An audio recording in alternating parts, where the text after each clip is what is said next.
Hi everyone.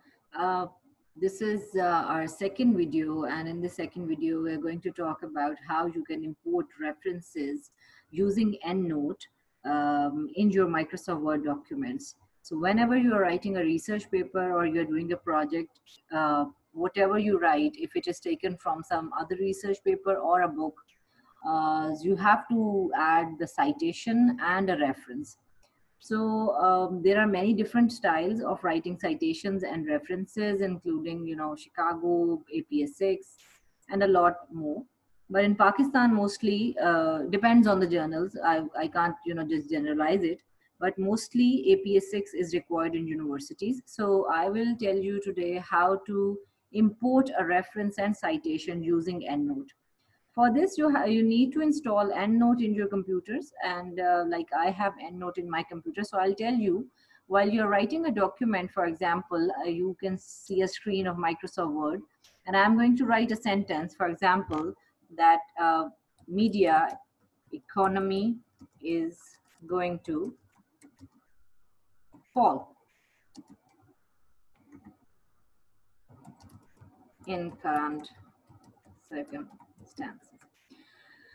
This is just an example. Like I have written this line, and now I want to add a reference to it. Like I have taken it from some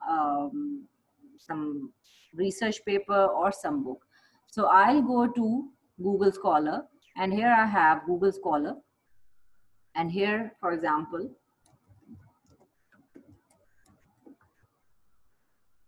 the name of the book or something you want to write.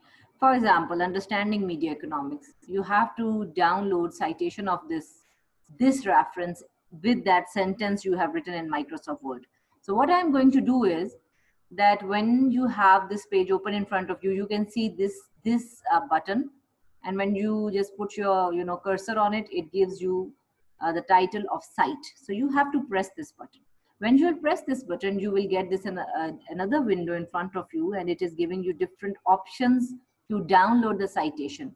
There is MLA, APA, Chicago, Harvard, and Vancouver. So today we are working on APA, so I am obviously interested in downloading APA citation.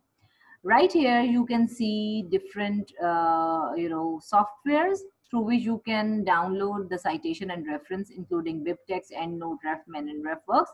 We are working in EndNote, so I'm going to click EndNote.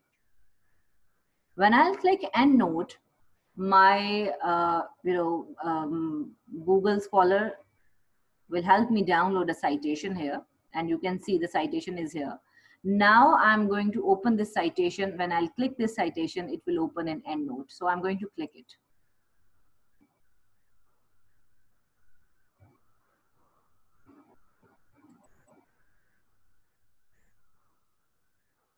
Now you can see this is the EndNote, and here this reference, understanding media economics, this book reference is here, reference type is book, and here you can see a complete reference of this book as well.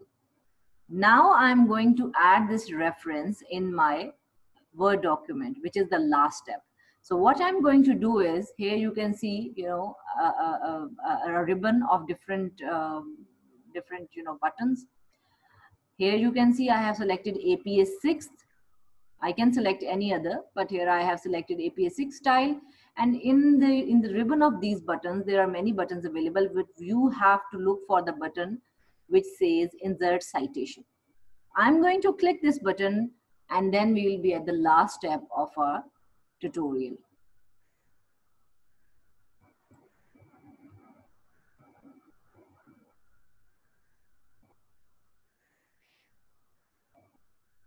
So here you go.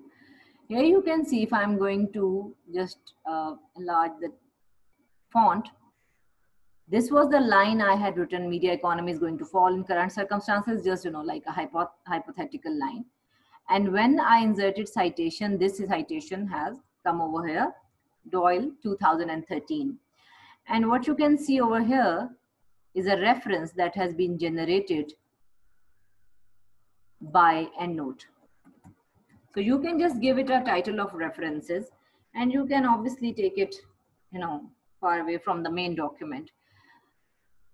As long as you'll keep on adding references, the list will keep on, coming out here itself.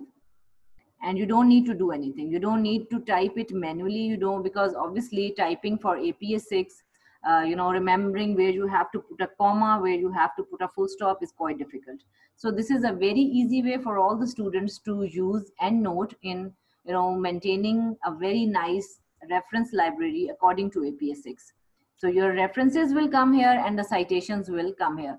And the best thing is that this reference will stay in your library of EndNote. If you can see here, if I can show you, yes, this is the reference library. It will stay here, and whenever you need to insert this citation again in any other document, you just have to go to your EndNote library, and you have to use this button of insert citation. Like you can see in the reference library of mine, there are around like 400 references which I have used off and on, and I can use them in any document. So this is a simple way how you can use EndNote for inserting citations and references in your research papers and research projects. You don't have to remember anything like where to put a comma or where to put a full stop, and which words should go italics, and what the font is going to be, where you have to put the last name and where you have to put the first name. Obviously these things are very frustrating at times, and you don't have time to do all that. So EndNote is a very good option. It's a very a good software. It saves your time.